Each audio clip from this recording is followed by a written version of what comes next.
Le soldat qui a témoigné des derniers instants de Jésus, maintenant le centurion, et ceux qui étaient avec lui, mettant Dieu au-dessus de Jésus, en voyant le tremblement de terre et les événements, furent terriblement effrayés et remplis de crainte, déclarant « Véritablement, celui-ci était le Fils de Dieu ».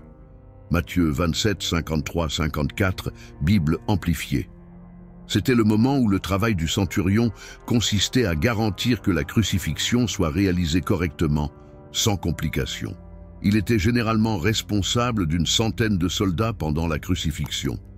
Son courage et son intelligence l'avaient aidé à monter en grade, devenant un soldat de la plus haute ordre, quelqu'un de froid et efficace.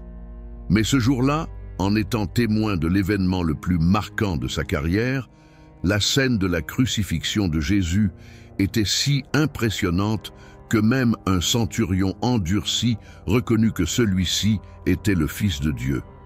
Cette réalisation signifiait que Jésus était innocent du crime pour lequel il était puni. Le centurion devait être submergé par un mélange d'émotions en réalisant qu'il avait supervisé la crucifixion d'un homme innocent. Ces paroles ne venaient pas d'une recrue effrayée, ni d'un soldat facilement manipulable, mais d'un vétéran expérimenté, habitué à voir d'innombrables morts horribles dont il était responsable. Jésus était sur la croix pour une raison spécifique et, en comprenant cela, le centurion devait ressentir un mélange de surprise et de compassion. Ce n'étaient pas seulement des mots murmurés par peur, mais des conclusions réfléchies de quelqu'un qui avait été témoin d'innombrables exécutions et condamnations. Il était conscient de la forte condamnation des chefs religieux juifs qui avaient mis Jésus sur la croix pour blasphème, un ordre qu'il devait suivre en tant que soldat. Mais le centurion abandonna la condamnation et proclama l'affirmation de Jésus parce que les arguments en faveur de Christ étaient accablants. Nous devons nous rappeler que cet homme avait supervisé de nombreuses crucifixions, mais quelque chose d'extraordinairement différent s'est produit lors de cette exécution en particulier. Qu'a-t-il vu? Des scènes des événements du jugement, de l'arrestation et de la crucifixion de Jésus combinées en un récit convaincant. La réponse de Jésus à l'injustice imposée par son propre peuple à travers les arrestations et les jugements toucha profondément le cœur du centurion. Dans cette expérience unique, il fut témoin de la force et de la passion d'un homme prêt à supporter une telle souffrance pour les autres. À partir de ce moment, la vie du centurion ne serait plus jamais la même. Qu'est-ce qui aurait pu être si percutant au point de lui faire remettre en question tout ce qu'il croyait? La Bible nous raconte l'histoire, mais le mystère derrière ce changement de cœur reste intrigant jusqu'à aujourd'hui. Cet homme avait certainement supervisé de nombreuses crucifixions. Le grand prêtre se leva et dit à Jésus « N'as-tu rien à répondre? Qu'est-ce que ces hommes témoignent contre toi ?» Mais Jésus resta silencieux. Alors le grand prêtre lui dit « Je te mets sous serment par le Dieu vivant. Dis-moi si tu es le Christ, le Fils de Dieu. » Jésus répondit « Tu l'as dit toi-même, et je te dis de plus. Peu importe ce que tu fais de moi maintenant ou à l'avenir, tu me verras révélé comme le Fils de l'homme, assis à la droite de la puissance et venant sur les nuées du ciel. » Matthieu 26, 32, 64. Cela pourrait avoir été la réponse de Jésus face à la torture qu'il subit aux mains du centurion et de ses hommes. Alors les soldats du gouverneur emmenèrent Jésus au prétoire et rassemblèrent autour de lui toute la cohorte romaine. Ils le dépouillèrent et lui mirent un manteau écarlate comme un manteau royal. Puis ils tressèrent une couronne d'épines et la lui mirent sur la tête, et ils mirent un roseau dans sa main droite comme un sceptre. S'agenouillant devant lui, ils se moquèrent, disant « Salut, roi des Juifs !» Ils lui crachèrent dessus et prirent le roseau pour lui frapper la tête. Après s'être moqués de lui, ils lui enlevèrent le manteau écarlate et lui remirent ses propres vêtements et l'emmenèrent pour le crucifier. Matthieu 27, 27, 31. Quelle aurait pu être la réaction de Jésus face à tout ce mépris et cette violence? On peut penser à la dignité avec laquelle Jésus répondit au lynchage qui exigeait son sang, comme un agneau silencieux devant l'abattoir. Les Écritures ne rapportent aucune réponse de Jésus aux clameurs de la foule, mais le grand prêtre incita le peuple à demander à Pilate de relâcher Barabbas à sa place. Et de nouveau, Pilate demanda « Que ferai-je donc de celui que vous appelez le roi des Juifs ?» Ils crièrent « Crucifie-le !» Mais Pilate demanda « Pourquoi ? Quel mal a-t-il fait ?» Cependant, ils crièrent encore plus fort « Crucifie-le !» Alors Pilate, voulant satisfaire la foule, relâcha Barabbas pour eux et après avoir fait flageller Jésus, il le livra pour être crucifié. Marc 15, 11, 15. Face au rejet du peuple, Jésus se préoccupait du pardon, pas de sa propre libération. Et Jésus disait « Père, pardonne-leur, car ils ne savent pas ce qu'ils font. » Luc 23, 34. Même face à ceux qui l'ont rejeté et aux soldats qui l'ont crucifié, y compris le centurion, la réponse de Jésus fut le pardon. Son cœur débordait de compassion et de miséricorde, même dans l'heure la plus sombre et la plus douloureuse. Cette attitude intrigante et provocante nous amène à réfléchir sur le pouvoir et la profondeur du pardon divin. Car ils ne savent pas ce qu'ils font, et ils tirèrent au sort pour partager les vêtements de Jésus, tandis qu'il jouait pour ses effets personnels. La préoccupation de Jésus était leur pardon, pas sa propre fuite. Quelle déclaration puissante! Matthieu 27, 35, 36. Et quand ils l'eurent crucifié, ils partagèrent ses vêtements en tirant au sort. Puis, s'étant assis, ils restèrent là à le garder pour éviter toute tentative de sauvetage. Mais s'ils n'étaient pas convaincus, ils virent autre chose, la réponse de la création. Nous avons été témoins du tremblement de terre et des rochers se fendant. La nature elle-même fut ébranlée par la mort du Fils de Dieu. Les cœurs humains ne répondirent pas aux clameurs agonisantes du Rédempteur mourant, mais les rochers répondirent. Les rochers se fendirent. Il ne mourut pas pour les rochers, mais ils se montrèrent plus sensibles que les cœurs des hommes pour lesquels il versa son sang. Spurgeon a dit cela, il y eut une obscurité dense sur toute la terre, et l'écriture fut accomplie.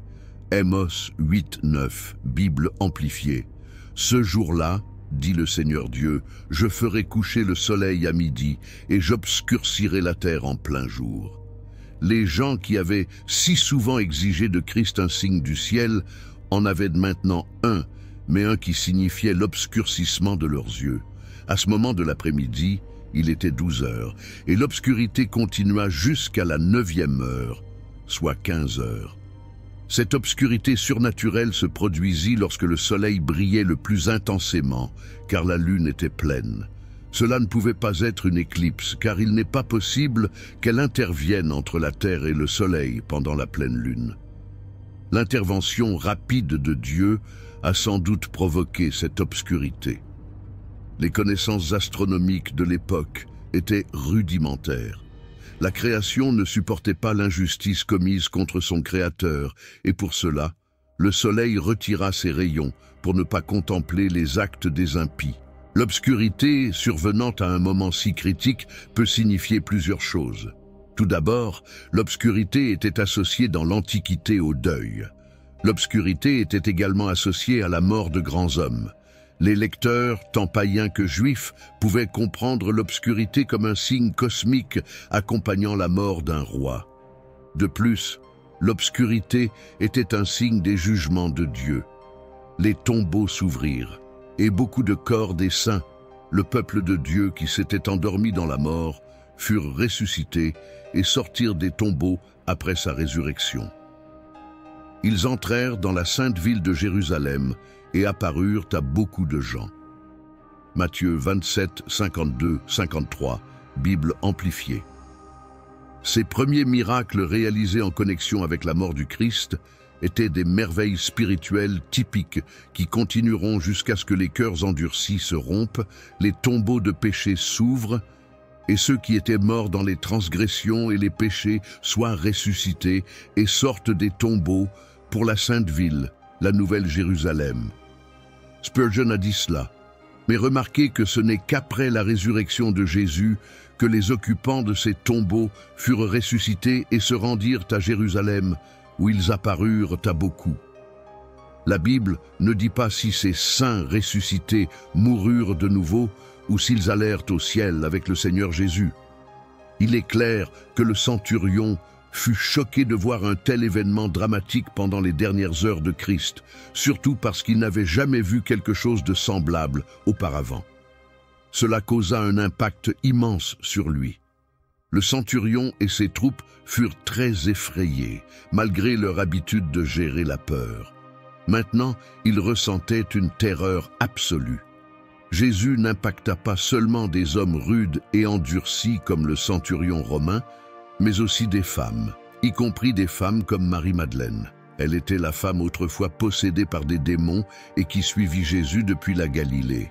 Il y avait aussi beaucoup d'autres femmes là, observant à distance, qui avaient accompagné Jésus depuis la Galilée et le servaient. Parmi elles, Marie-Madeleine, et Marie, mère de Jacques et de Joseph, et la mère des fils de Zébédée, Jacques et Jean. Matthieu 27, 55, 56. Qu'il soit païen comme le centurion ou un voleur sur la croix qui crut et fut sauvé pendant que Jésus était suspendu à la croix, la simplicité et l'essence sont les mêmes. Tous ceux qui sont sauvés le sont à cause de la mort de Jésus sur la croix.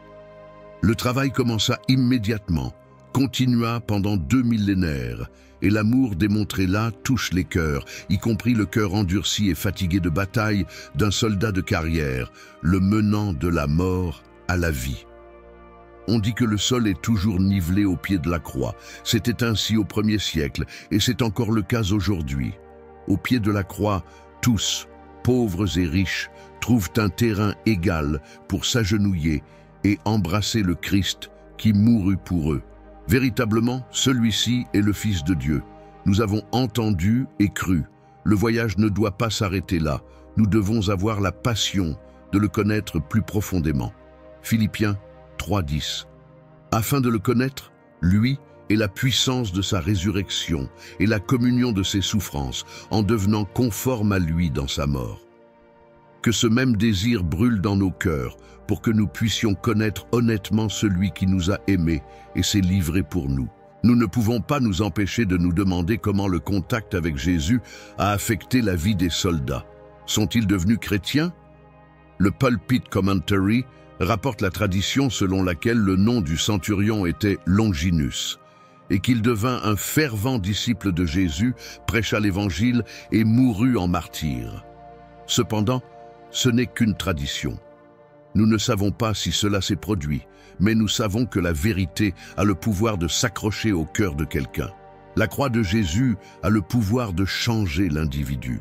Le centurion commença comme un officier romain supervisant une crucifixion, mais termina la journée en reconnaissant que Jésus était le Fils de Dieu.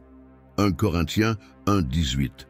Car la prédication de la croix est une folie pour ceux qui périssent, spirituellement morts, parce qu'ils le rejettent. Mais pour nous qui sommes sauvés par la grâce de Dieu, c'est la puissance de Dieu. Nous prêchons Christ crucifié, scandale pour les Juifs et folie pour les païens, mais pour ceux qui sont appelés, tant Juifs que Grecs, Christ, puissance de Dieu et sagesse de Dieu. 1 Corinthiens 1, 23, 24. Maintenant, c'est à vous de jouer. Quelle pensée puissante! Dieu a déjà pris l'initiative dans le salut. Christ est mort pour vous. Maintenant, c'est à vous. Jésus a donné sa vie pour que nous puissions retrouver la nôtre. Il est mort comme nous pour que nous puissions vivre comme lui. Il n'a pas seulement plu à son Père, mais nous a reçus comme un cadeau, comme substitut pour l'humanité pécheresse. Jésus a souffert la séparation de la communion avec le Père, aussi terrible que cela ait été, mais a accompli le bon et aimant plan de rédemption de Dieu. Un poème classique de John F. Pandolfo de 1875 déclare « Assis sur le bois terrible, roi de l'angoisse, je contemple avec toi. L'obscurité cache ton visage tourmenté. Personne ne peut comprendre quelle souffrance inconnue te frappe. Silence et solitude, seul en silence pendant ces 3 heures terribles, luttant avec la pâle malice, restant seul avec le péché humain. L'obscurité autour de toi et à l'intérieur, jusqu'à ce que le moment désigné arrive, jusqu'à ce que l'agneau de Dieu puisse mourir, spirituellement mort, car il le rejette. Mais pour nous qui sommes sauvés par la grâce de Dieu, c'est la puissance de Dieu. Nous prêchons Christ crucifié, un message qui pour les Juifs est une pierre d'achoppement qui provoque leur opposition, et pour les païens, une folie, quelque chose de complètement insensé. Mais pour ceux qui sont appelés, tant juifs que grecs, Christ, puissance de Dieu et sagesse de Dieu. 1 Corinthiens 1, 23 à 24. La balle est dans votre camp. Quelle pensée puissante! Dieu a déjà pris l'initiative dans le salut. Christ est mort pour vous. Maintenant, c'est à vous. Jésus a donné sa vie pour que nous puissions retrouver la nôtre. Il est mort comme nous pour que nous puissions vivre comme lui. Il n'a pas seulement plu à son Père, mais nous a reçus comme un cadeau, comme substitut pour l'humanité pécheresse. Jésus a souffert la séparation de la communion avec le Père, aussi terrible que cela ait été, mais a accompli le bon et aimant plan de rédemption de Dieu. Je vous remercie beaucoup d'avoir regardé cette vidéo. Répandons les histoires bibliques. Abonnez-vous à la chaîne, laissez un commentaire. Passez une semaine bénie et regardez d'autres vidéos qui apparaissent à l'écran. À la prochaine, enseignement.